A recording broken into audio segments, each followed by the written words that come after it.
It must be close to 20 years. Is it so much? Well, I've been out of India 13 years, maybe 15 years, I suppose. 20 years and 15 years.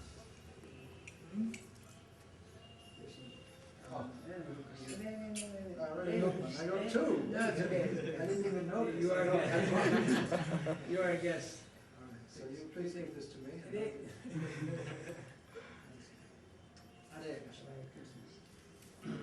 So you're doing quite a bit of traveling, Marsh? Generally, I do a lot of traveling. Yeah. Okay. Mostly in India. Mostly in India. Okay. About 2 months, 3 months a year I'm outside.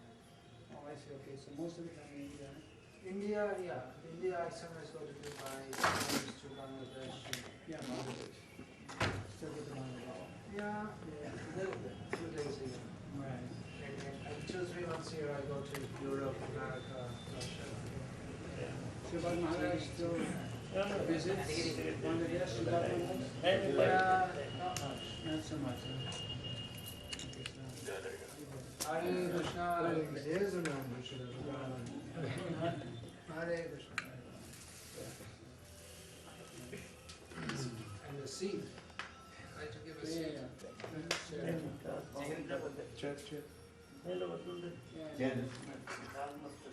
So they finally got it clear. And yeah, actually I was here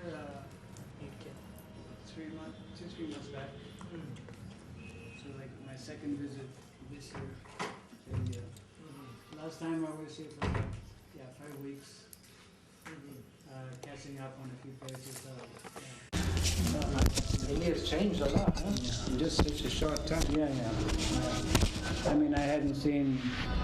I saw the Delhi temple when it was just in the beginning Construction, yeah. many years back. I mean, I hadn't seen Prabhupada's Samadhi. Finished.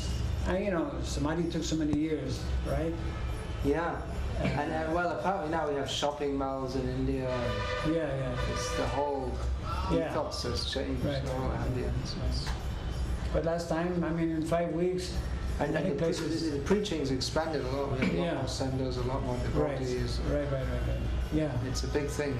yeah. When I went, ISKCON's big in yeah, India, yeah. like nowhere else. Yes, correct.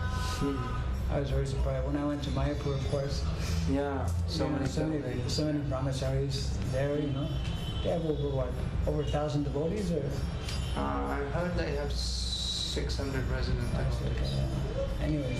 But there's, with the floating population, there's definitely always at least a thousand. Right. Yeah.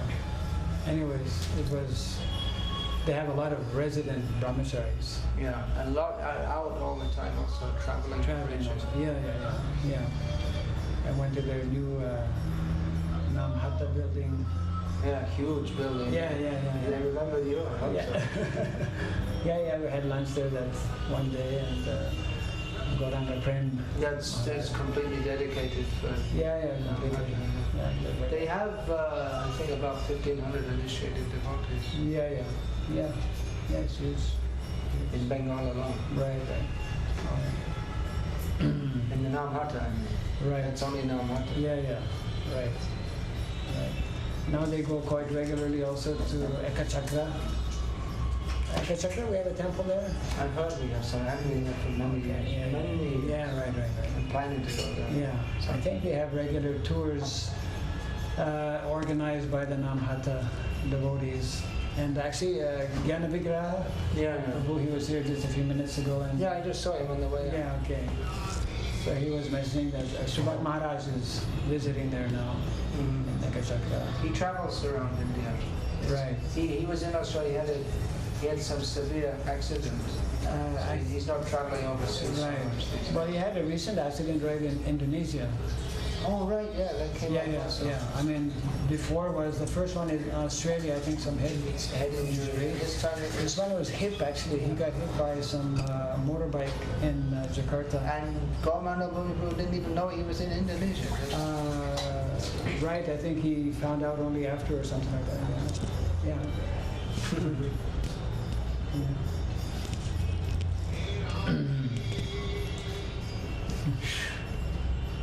Yeah, it's gone through a lot of changes also in that time. A lot of expansion.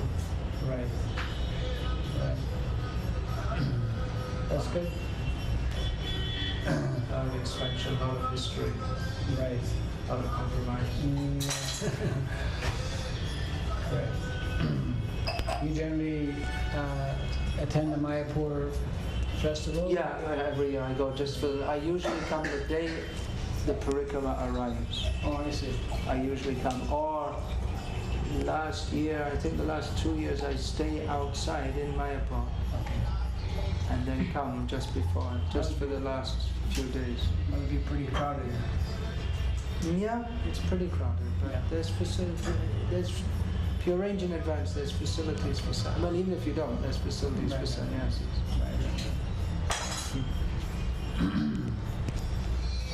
No, one year they were asking all the sannyasis to come because so few came, and then the devotees said, we don't have sannyasis aren't coming, we don't want to come. They want the sannyasis to be there. Right.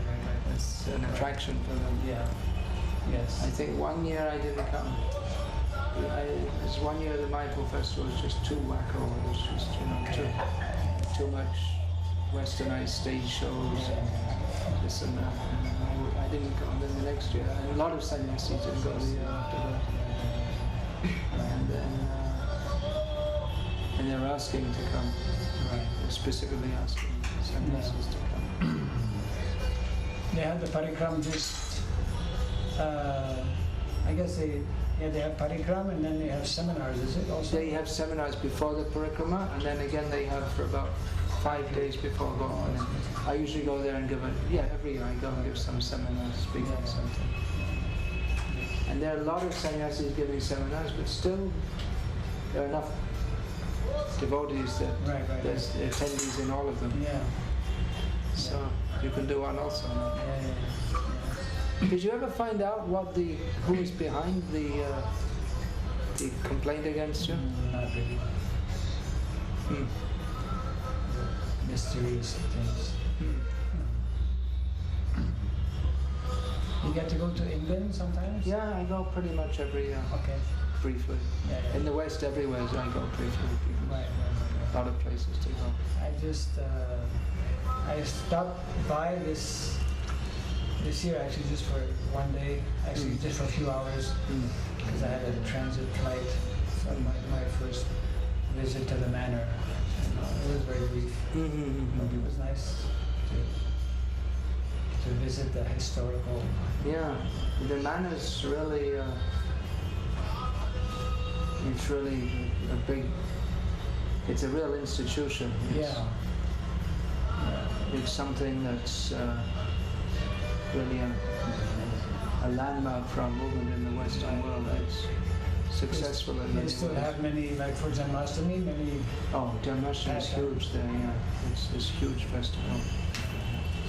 I mean, outside of India, I think it's the biggest. They get, They have this thousands and Pandava Sena. Yeah, they're very. Yeah. So I was just reading. They sent on the X on all the Pamel. I don't see that. Yeah. In connection with this. What is it? The Vigovinda Maharaj. Right, Kazakhstan. I got that from him. You heard about the recent. Yeah, Lisa is going on just now. Right, Yeah. Yeah. And it's winter there. Also. And they demolished all this. They're heartless people. The way they treat their citizens in these countries. So I think the Prime Minister or something is visiting England. England, and they're going to make a big demonstration. Right. Yeah. Going to embarrass him again. Yeah. It should be. Heartless people. Yeah. No sentiment. Yeah, I mean, it's an ex-communist country where people don't have, traditionally they haven't had rights, and then on top of that, it's a Muslim country. Yeah. So, What is this? I'm I'm not taking coconut water in the winter, and I don't take it after dark anytime. Yeah, but after 6 o'clock once. Yeah. At this time of the year, it's already cold. Correct. Yeah.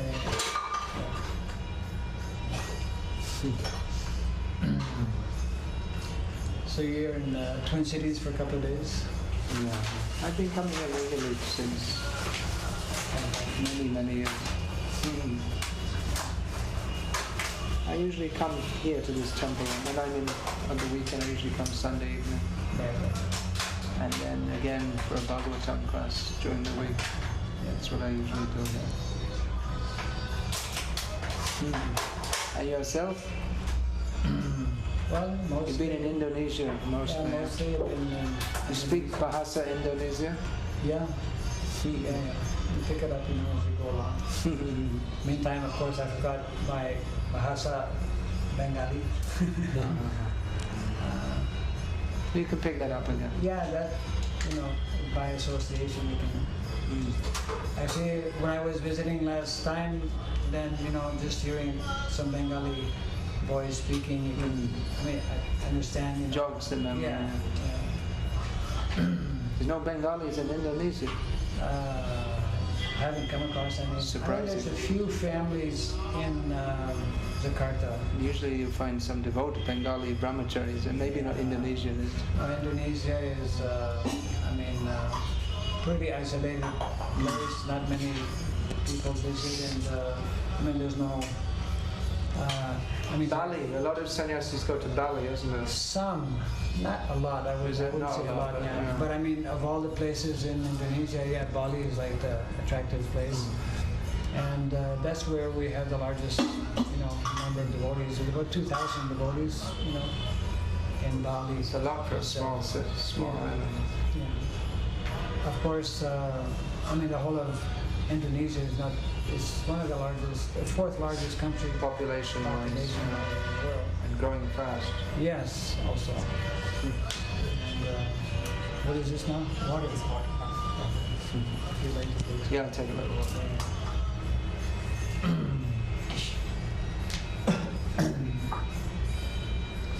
Yeah, Indonesia is very, very nice, you know, because it's still keeping its cultural heritage, you know, with India. Which is largely Indian, that culture, is it? Well, the culture is, you know, connected with the Mahabharata, the Ramayana, and whatnot. They want to keep that, Yeah, yeah, despite being Muslim. correct. Because it's only a few hundred years back, you know. So a lot of these countries actually, you know, they may be Buddhist, they may be Muslim like that, but the culture is Indian. The hardcore Islamicists there, they're not trying to kill that culture? Indonesia is, you have the soft Islam, not the hardcore. It's the national club, but there are hardcore Muslims. There are, of course, yeah, because there's, you know, some terrorists. Terrorism is famous, yeah. Yeah, but it's very, very minority, and they're very, in general, I mean, the Indonesian people are quite mild, you know, soft-spoken kind of persons. But that, unfortunately, that element is there. Of, you know, you just need one terrorist to spoil the whole thing, you know. So, Malaysia, you go to Malaysia sometimes? No, I haven't been since '89. I used to go regularly, but the Malays and the Indonesians, they're very, I mean, they're sister, Yeah. they're the same people, more or less. Yeah, Malay language. I mean, if you speak Indonesia, you can follow the Malay. Yeah, I heard it's like Malay is like a lower class Yeah. Indonesian or something, simplified Indonesian. Yeah. And the Malays, you know, they're laid back people, they're not into working hard. Right. They're just into chit-chatting and eating and sleeping and Right. not much else. How's your health? I heard you were sick. Yeah. I've been down a little bit. That's why just taking it easy. I was traveling quite a bit actually before coming here. Indonesia, Thailand, Malaysia, Cambodia. More recently, I've been going to Cambodia. Actually. That's very like a new field actually. So you know, when you travel quite a bit, and you know, whether whatever, you know. Yeah. So anyways, it was kind of like high time that I kind of stopped, and so I came last week actually. Yeah, I heard you were coming, but then I heard you were going also. Right. So you changed your plan. Yeah. Right. Actually, I was supposed to be here just a couple of days, and I was going to go down south, but then because of the health factor, I just, you know, I had to. I just had to kind of, yeah. So I'm just here for a couple more days, and I'll be going south, and with plans to come back again, maybe after 1 month. How's Kampuchea preaching? How's the? I mean, the country is famous for its being devastated. Oh, it's it's a new frontier. What kind of government is there? Is it democracy or what is it? As far Well, as there is democracy. it's a kingdom which is it's kind of a little difficult to say. I mean, the royalty there is, you know, royal power is present, but I mean, it has a lot of influence, but they're not directing the affairs of the country per se. And there's still some, I mean, Khmer Rouge is still controlling part of the country. They're finished. No, that's pretty well eradicated. But there's some communist influence that is there. The country is going through a lot of major changes actually because of so much of outside foreign aid coming in, you know, UNESCO and all of these international organizations. A lot of NGOs being established to just help uplift the country. I mean, the whole country is, went through, turmoil. So a lot of reconstruction, going on.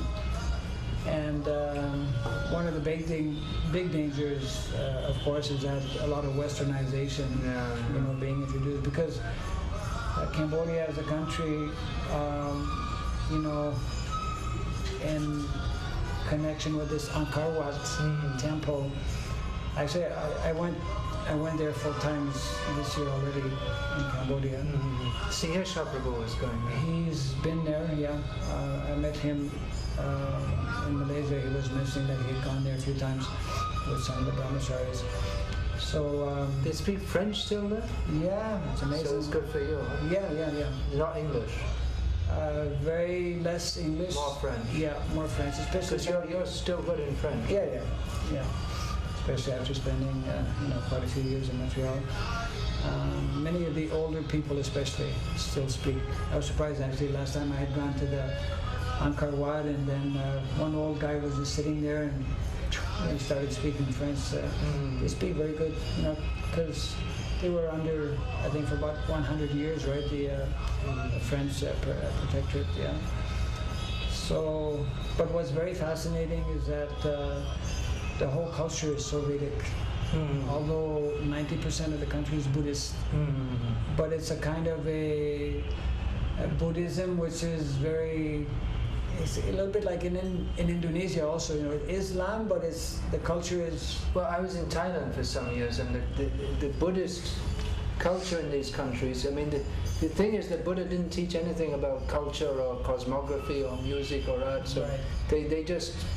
Yeah, it was just the Vedic culture was already there. Correct. And the Buddhism, it actually fits into Vedic culture. Yeah. So he didn't preach against it, and they just went on. They still believe in their cosmography and the demigods. Correct. It's all this. You visit their pagoda, their temples. The Buddhist pagoda. And Burma also the same. Burma I visited so many times. Yes. All these countries. It's the same culture. Yeah. But especially Cambodia, because for many centuries, from the 8th century up until practically the 15th century, they built up, what they call the Khmer Empire, and all based actually on these huge temples, which are all built according to Vedic cosmology. It's fascinating. Oh, that's why the cosmology research group should Yes. And on the walls they have all these writings in Sanskrit. There's in their script or in Nagari script. I think they have their own script, which is based on the Sanskrit alphabet. Yes, actually. We printed a book in Khmer. I printed one book years ago when I was in Thailand. We got one book printed. Yes, correct. It's like a their script resembles very much one of the South Indian languages. Yeah. And it's really amazing. I mean, because when you visit the country, you see it's all villages, and you see cows, hundreds and thousands of cows everywhere. But they still have that very simple lifestyle. They are basically looking after their land. I mean, it's like the Vedic Varnashram, system. That's even more than India, because they have a king. Correct. Yeah. The Vedic system works with a king. There are elements. That's one of the attractive things about Cambodia, is that actually they have elements now that one doesn't find here in India. So that, because of this, foreign invasion, so to speak, they have good intentions in trying to uplift in different ways, economically and whatnot, but it's going to put in jeopardy and endanger that culture, because their good intentions. It's all based on it's all based on exploitation. Yeah, ultimately. In Bangladesh, I remember the intellectual Swami was saying that they saw through the whole thing. The foreign aid is only for controlling the country. Yeah. It's not for aiding the country. Right. It's just political. It's an external, front, that looks very. It's just for making it a political pawn. That's all. and for exploiting the resources, their so-called aid, Right. and for doing their trade, which means we exploit you like anything, Right. and we sell you all the things you don't need and you don't want, and you never had all these hundreds of years and never needed, and all of a sudden you need to have. They introduce credit cards and all these things, and just people's minds.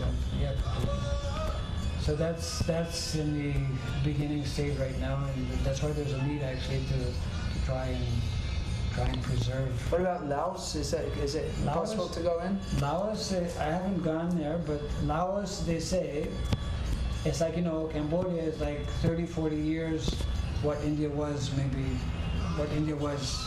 40 years back. Laos is like 30 years what Cambodia, behind Cambodia, so to speak. So that is very, very traditional. I haven't, gone there, but what kind of government do they have now? I'm not sure. I think it may be probably Still communist or something? Yeah, right. Yeah, those countries. Yeah, I've seen Laos from Thailand, from the other side of the river. Oh, I see. Yeah. Laos and Vietnam is like touching, right? Cambodia. It's a landlocked country, poverty-stricken. Yeah. Actually, which means they're probably living quite nicely. They're just living on. When they say it's poverty-stricken, it means they don't have any excess money to buy blue jeans and radios. But they're living in the villages. They have their food. Right. And life's going on. The basic necessities are taken care of.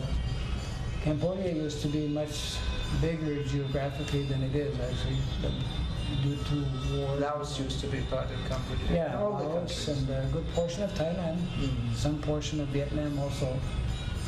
So actually one person in Cambodia was explaining how they used to have 120 provinces. Now they have 22. So that means that 100 provinces have been taken, by. Well, it's the whole history of the region. Burma and Thailand are always fighting. Right. Sometimes Burma becomes bigger, Thailand becomes bigger. Right. Yeah. It's all over the world. Lithuania used to have an empire. Is it? Yeah. It's a tiny little country. Yeah. It's Kali Yuga. The borders are always changing. Right. In the whole of Europe, they have Germans. In parts of Russia and in parts of Poland, and Hitler wanted to bring them back into Germany, and then he marched into Poland, and it goes on and on. Ethnic clashes also. Goes on and on, ad infinitum. Until we bring people back to their original culture.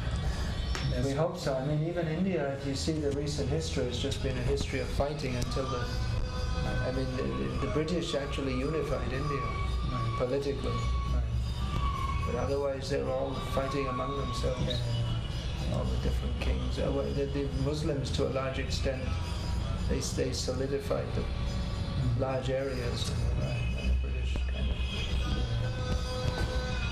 finished it off. What time is your program this evening? The lecture's supposed to begin at 7:30. 7:30. Anyways, I appreciate very much you dropping by. Yeah, I was very happy to hear. It was such a long time. Yeah. Sure.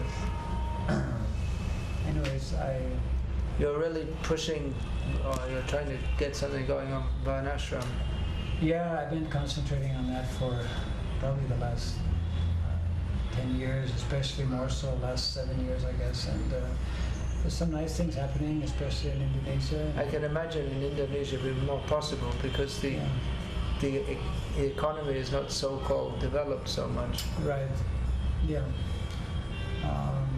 It just takes I guess a certain number of devotees who can understand some of the basic concepts and who are willing to make the sacrifice. Yeah. Prabhupada very much wanted to push it in India, but it seems in some ways much more difficult to do so now because people are very much into the idea of economic development and city life, and people don't want to live in the villages. Yeah. And even the villages are they're in city consciousness. Yeah, correct. The business, the agriculture is just on a business basis nowadays. Yeah. The same as everywhere in the West. Yeah, it's very difficult. And everyone believes in getting a modern education and going to Yeah. the city. A few years ago I was in Bundelkhand, which is on the border of UP and MP, a completely rural area. Okay. So he had a program. I looked at people and said, where are all the young men? They said, Surat. Right. There's all old men and children. Right. Yeah. It's really unfortunate. All the young men were in the factories in Surat. Yeah, a place like India, because of so much of propaganda and They're really into the idea of economic development and following the westernization, modernization. And so many kids they work for multinational corporations. They're working all night so as to be on the same time level as the It's Western. really sad, because India should be leading, And in the West, there's very good scope for this kind of preaching also. There's good scope. People they're open, it seems, to alternatives. I mean, so many people in the West know that modern civilization is a failure. For them, it's no question. They know that science is cheating, politicians are cheating. Right. In India, people don't know that. They're still in the illusion that. In the West, many people who are not devotees are understanding these things. Yeah, but our devotees don't seem to understand it so well. They're going back the other way now. It's a funny thing. Right. But that's so important, actually. And, somehow we need to have a few more of our, I would say, ISKCON leaders and ISKCON devotees in general, not only theoretically understand, its importance, and not only importance, but actually its urgency and because otherwise, it's like. With them, we're just a religion. We're a city religion. We collect money and we have churches and we like that. I mean, when we tend to lose that vision, that proper. And our Grihastha, we went Grihastha devotees, but they're fully caught up in the rat race. Absolutely. And their aim of life is number one, to be a material success, and number two, squeeze in a little bhakti here and there, wherever you can. Malaysia, and I'm sure this is happening in other places also, and I was like practically shocked. Both husband and wife working 12 hours a day. Oh, that's quite common in India. It is, huh? Devotees also. I mean, that's horrible. But that's normal. Yeah. It's normal, horrible. Yeah. But people think it's great. It's great to have such a job. This is like, what Prabhupada describes as ugra karma. That's why the Prabhupada said to go to the land, so you can save time for hearing and chanting. But they don't want. They want the electric lights. Right. And facilities, machines, this, that, computer. Cars. They want to have a car so they can get caught in the traffic jams and drive to work. Right. They can only go up and down to work because they don't have time for anything else. Drive 2 hours to work, 2 hours back. People get so caught up in that they don't have time to think of any alternative back to these people. It's so conditioned, so heavily conditioned. Very heavily conditioned. Even our devotees, they think this is the goal of life. It's really, so it's a real struggle. Come to you for try. blessings to pass their exams so they can get a job. Right. Yeah.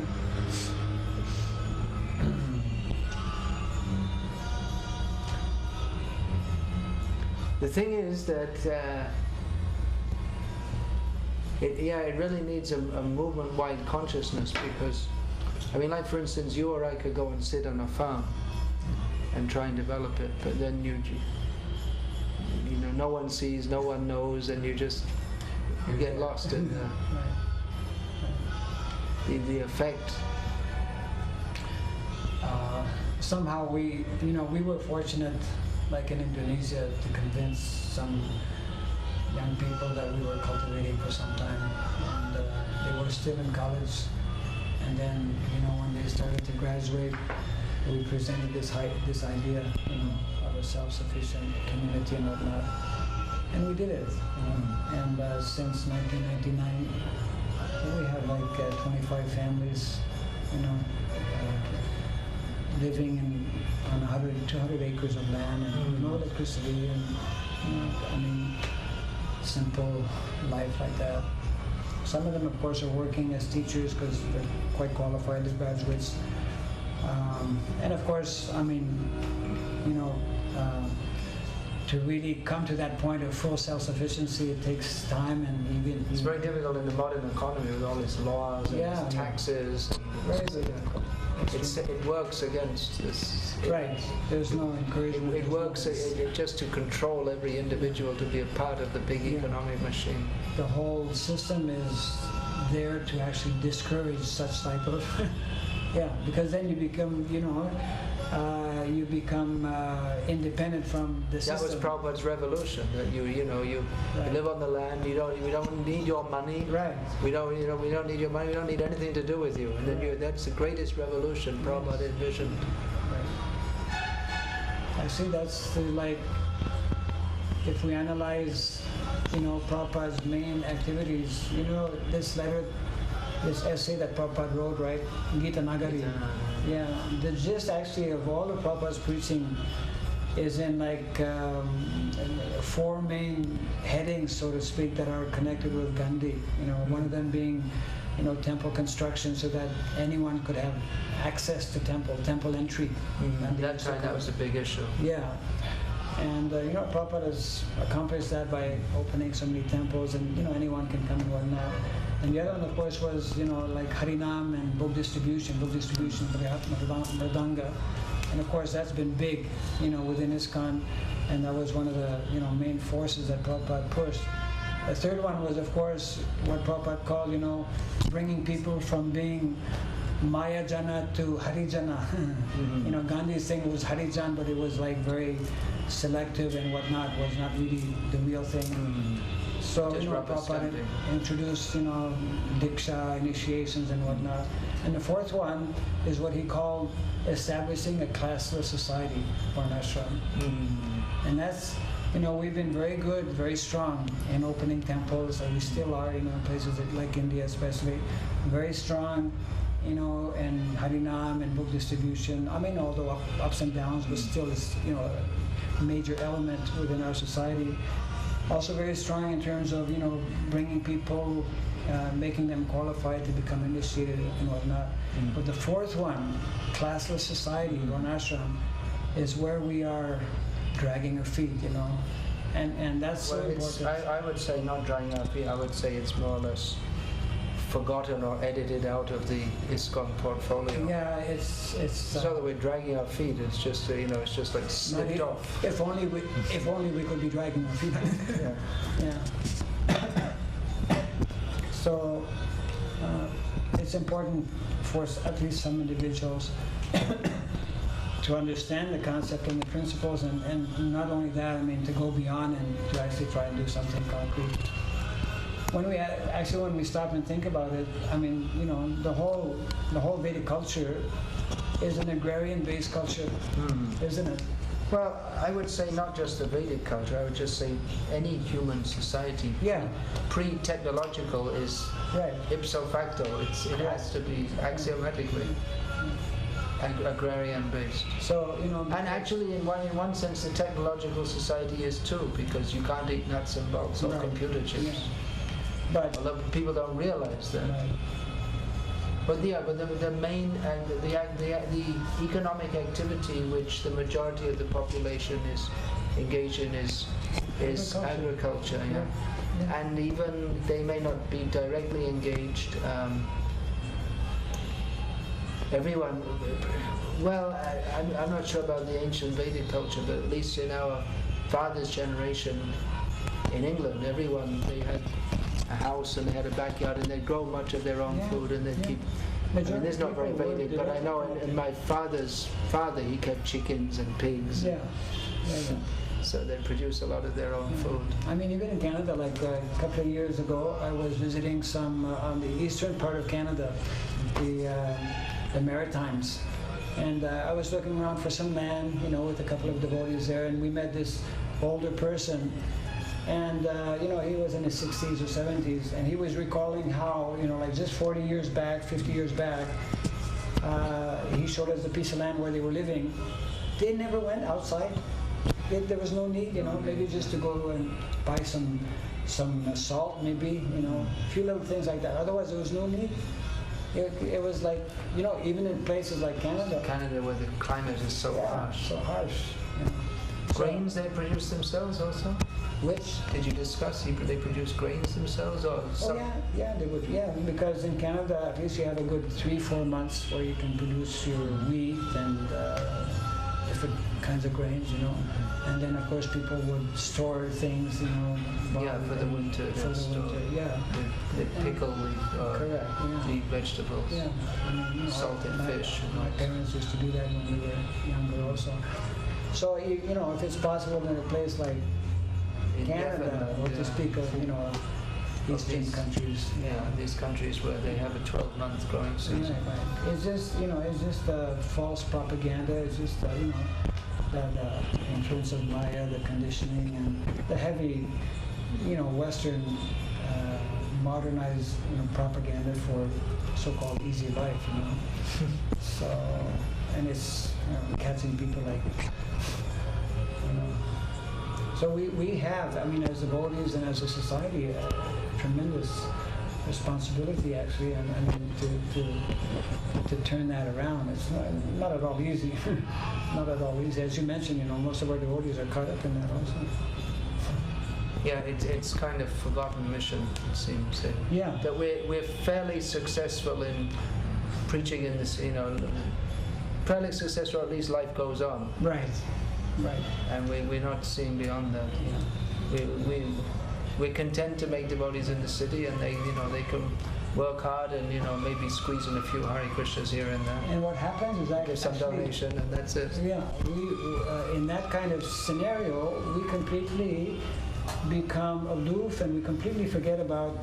We become part. We're part of the establishment. Yeah. We're a religion. Yeah. No, we but just become another. What is very tragic is that we forget about cows, for example. You know, I mean, we you know, even as devotees, we know theoretically, we know by Shastra how the cows are so dear to Krishna. They're dearer to Krishna than the Brahmanas, isn't it? Yeah. And you know, because we are disconnected with that reality, I mean, with the man, we never stop to think about what the atrocities every single day that is going on. Yeah. In India, it's just completely accepted now, cow slaughter. No one speaks about it. It's not an issue.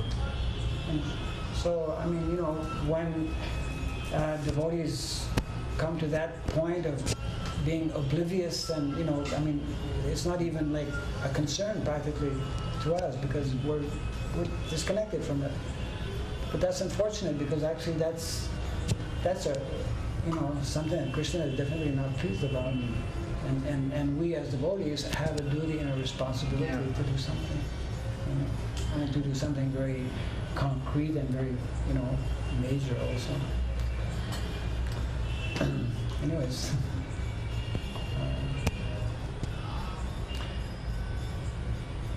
I shouldn't hold you up long. What time is it? Program. It's 5 to 7. How long does it take to go to that place? We don't know with all the traffic. How much time It took almost an hour to reach here. How long did it take? We took about 45 minutes to come from Abid. 20 minutes, depends on traffic. Yeah, well, traffic is terrible. Traffic at this time is quite high. Yeah.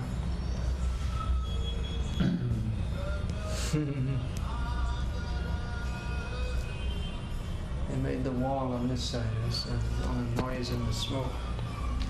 Yeah, this is a terrible corner. Terrible place. It's not a fit place for human habitation. People don't live on, you know, corners of roads where 24 hours there's traffic. I thought you should move on and go to some place where you could, just being here you'd be sick. Yeah, right.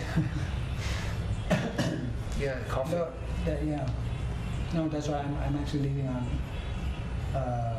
day after tomorrow, on Friday, and going to kind of a more peaceful situation. Anywhere is more peaceful. Yeah. I mean, you can't even open the door to get some fresh air, you know? No. There's no fresh air. That's modern life. No, live in the city. There's the thing that people, the uncivilized, primitive people got: fresh air, fresh food, fresh water you cannot get, even if you pay. Correct. If you're living in the city, even a billionaire can't get these things. Whereas the poor, backward, illiterate, foolish people get that automatically. Well, it's difficult for them now. All the land all over the world is polluted.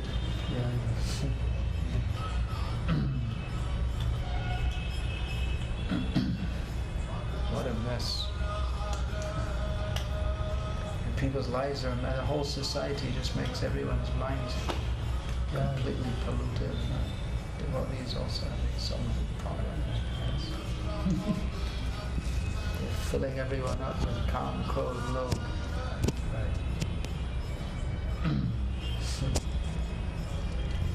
How's your book coming along, Lars? You're writing the book on Bhakti Siddhanta? Yeah, almost there. Okay. Almost there. Okay. Some books take a little longer, I suppose. This is exceptional.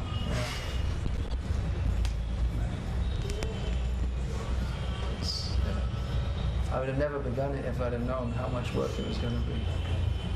But on the other hand, now it's almost finished, I don't really want to finish working on it because it's such nectar working on it. But I have a lot more books to write also.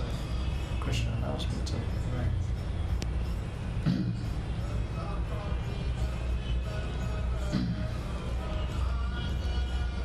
So you'll be spending a lot more time in India, we presume now. Hard to say. Seems like you got Southeast Asia, Indonesia. You have a lot of responsibility there. Responsibilities there, and these Asian countries, Indonesia, Thailand, Cambodia.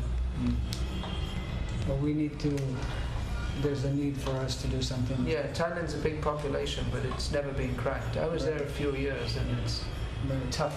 Yeah. Tough to crack. The Buddhism. Right. The Buddhism combined with the general empty-headedness of the Thai people, and then the intelligent people of the Chinese. They're tough. So it's Japan. You used to go to Japan also. Yeah. These Buddhists. Yeah. The Buddhist background is really tough. Yeah. It's, they're not against. They're quite respectful, but. Right. It's like, they've got shunya, there's nothing to catch a hold of. There's shunyavad and there's like shunya thinking. Right. There's shunya philosophy, and you can't catch a hold of anything.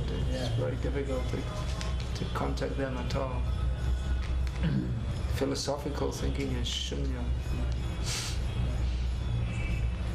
These Asian countries are so culturally rich, but philosophically and spiritually shunya. It's a funny mixture, isn't it? Yeah. I don't know which is more difficult for preaching, Islamic countries or the Buddhist countries. Islam, there are certain difficulties, but we have been able to make some inroads. In Iran, there's good scope there, despite the difficulties, and there are some devotees there. Other countries, I don't know. Well, we have a number of devotees who were Muslim before. In Indonesia, yeah. It's not a big thing. Is it? In the ex-CIS also, there's about a nominal Muslims. It's not a big thing, you're saying? In Malaysia, you can't shift. Malaysia is illegal. Yeah. The laws are against it. Yeah, very, very strong laws are there. But Indonesia, it's not a problem. And it's not socially... No. People... Oh, that's a big plus. Yeah, it's a big plus. Quite a few of our devotees are from Islamic background. I never heard in an Islamic country that you could freely convert people, as long as there's not too many, I guess. Yeah, well, one cannot go out and make huge, big propaganda, but if one on their own like that, it's not a problem. compared to a place like Malaysia. No, generally any Muslim country, if a Muslim converts, then they should be killed. That's the idea. Yeah, in places like Malaysia, it's like that, and other countries, Indonesia is just not like that. Mm. That's a big plus. In Russia and the ex-CIS. I mean, all those, whatever devotees are there in Kazakhstan, Uzbekistan, all those, Kyrgyzstan, Turkmenistan, they're all ex-Muslims. And in Russia itself, there are many Muslim republics where people are, and there are many Muslims from all these countries who become devotees. And it's not such a big thing. It's accepted as much as anything's accepted in Russia.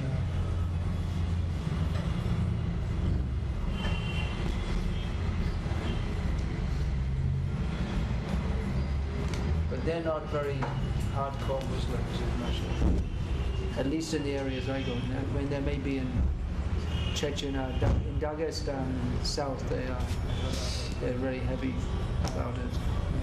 But there's devotees from there also. But it doesn't go down well with the local sentiment. But these are different frontiers. Varnashram frontier, Buddhist world, we really haven't cracked it at all. Islamic world, Africa, these are big lacunas in our preaching. A lot of work to do. I know. I know.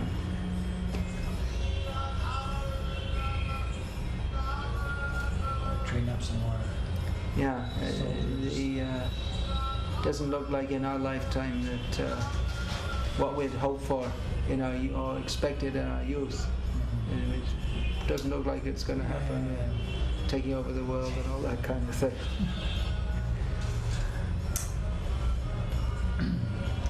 Yeah, I think it will definitely be stretched over that 10,000 year period.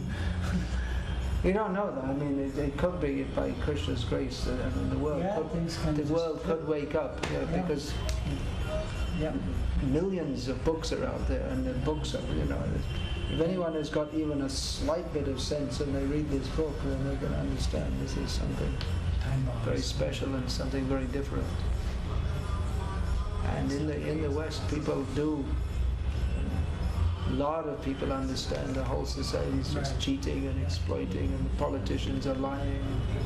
They've become so inured to it that even it's revealed and no one even protests. Clinton was exposed as a liar, no one cares. Bush, and everyone knows there's some agenda other than humanitarianism for being in Afghanistan and Iraq.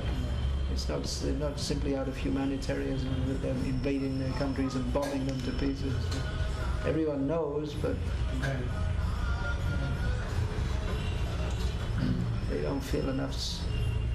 They don't feel shocked by it anymore. They're just used to the politicians cheating them. Yeah, somehow we just have to try and keep pushing on, hoping and praying for the mercy of Lord Chaitanya. I mean, a lot of things happening, positive things happening. It's not easy to transform the entire world, but still, I mean, it's Prabhupada's mission and Lord Chaitanya's mission, and somehow we are fortunate to be connected with it. I mean, we can't imagine if we would not be connected with it. No, it's unimaginable. That's a great fortune, Prabhupada's mercy. Somehow we have to carry on to the best of our ability. So it's always nice to see our brothers' strong preaching spirit traveling around. I'm traveling around half the time and trying to run away the rest of the time. Because the writing, and you can't do you can't do when people are coming in and out of the room all the time. This program, that program. So it's difficult to balance the two things.